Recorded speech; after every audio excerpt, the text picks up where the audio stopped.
Hey there, it's DIY Life Guide coming at you once again, and today I'm reporting to you from underneath my tiny house pier and beam foundation. And oftentimes pier and beam foundations aren't really used much anymore. Mostly people build houses with slabs or some type of basement foundation, but the pier and beam foundation is not only easy to build, but it's actually durable to things like heaving from the changes of weather. So I'm going to show you all of the details of how I built this. I'm going to crawl underneath here some more and I'll show you the finer points of how I built this so you can build it too. Let's get started. So let's start with what actually makes this a pier and beam foundation, and that's this right here. We have these concrete posts that go into the ground, and these posts are 12 inches wide, so you just use a 12-inch wide concrete form, and then you put a Simpson tie into the top of it while the concrete is drying, and that allows you to put the post that holds up the structure of the house into this, and this can ultimately be bolted down. So that's what connects the beam of the house onto these concrete piers right here. So this house is 8 foot wide by 24 foot long. The way I set this up is I have 2 rows of piers running lengthwise along the 24 foot long portion, and these piers are spaced 6 feet apart from each other with posts running parallel. And I chose this because for the type of lumber that I have here, which is 2x10,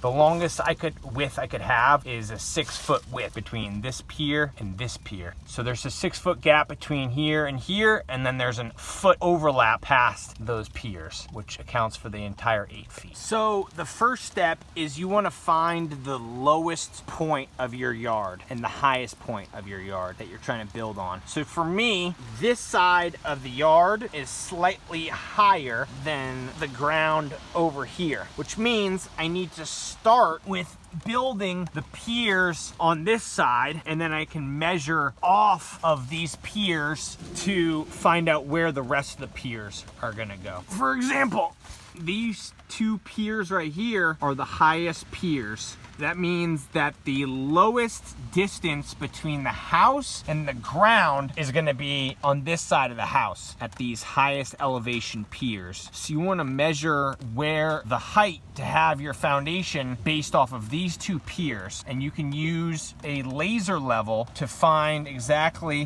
where you wanna have the other piers set up off of.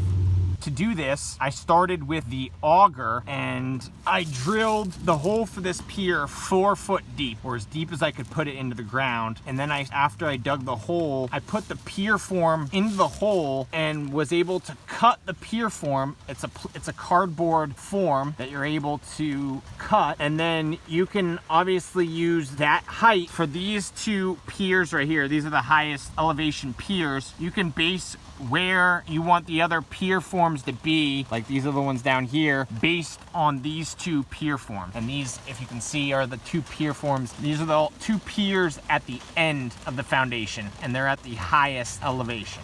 I wanted to give you a shot of the beam laying on the pier forms all the way down the row. And the way, if you look at this, this is the highest elevation pier, which means it's the shortest pier or closest pier to the earth. So if you look down their line, you'll see the pier at the end is actually taller to account for the decline in elevation across the yard. That way this pier is level with all the other piers down the row. The way that I did this is figured out how high I wanted this pier form to be, and then I cut the pier form tube, and from there you want to use a string line to figure out exactly where your proposed pier forms are going to be drilled into the earth. So use like a string line and then just pull it taut all the way lengthwise to where you want to build the foundation of the house, and then you can obviously measure off that. For me, I have 5 pier forms over 24 feet, so I just made it equidistant over that period, and I also had about 1.5 feet of overhang on either side. I put a laser level on the top of the Pureform tube all the way down the row. That way I knew where to cut the other Pureform tubes so that they would be even with this. And obviously within that process, I trial and errored, checked it like a million times in order to make sure I wasn't making any improper cuts or making things unlevel. When you're pouring the concrete, you can use wheelbarrow with a shovel and just mix the concrete by hand. It's rather easy to pour enough concrete to fill this whole tube. And then once the wet concrete is within the Pureform, you just press this Simpson tie into the cement and then run a string line between all the Simpson ties, the one there, the other one's there. And then if they all string line together, you know that they're going to be straight when you put the posts into the Simpson ties. The framing of this subfloor is just a bunch of 8-foot 2x10s. So this is widthwise right here. This is the 8-foot width of the house. So I have 13 2x10s running widthwise all the way through the house, and then on the ends the rim joists are just two 12-foot 2x10s on either side. So you have a 12-foot 2x10 running all the way to that end. You have another 12-foot 2x10 running all the way to this end, and that makes it 24 feet total. You can nail the 8-foot 2x10s on the outside. Also, you want to use these are joist hangers right here, which you just nail them into the board, and then you nail them obviously into the rim joist as well. Building a pier and beam foundation isn't super hard, but it is definitely a lot of work, and you know, some of it can be dangerous as well. The biggest thing that is dangerous is you got to be careful with the auger. You can rent one of those augers at Home Depot and get the one with the 12-inch blade, but also get the one that they have that attaches to the rolling machine. The rolling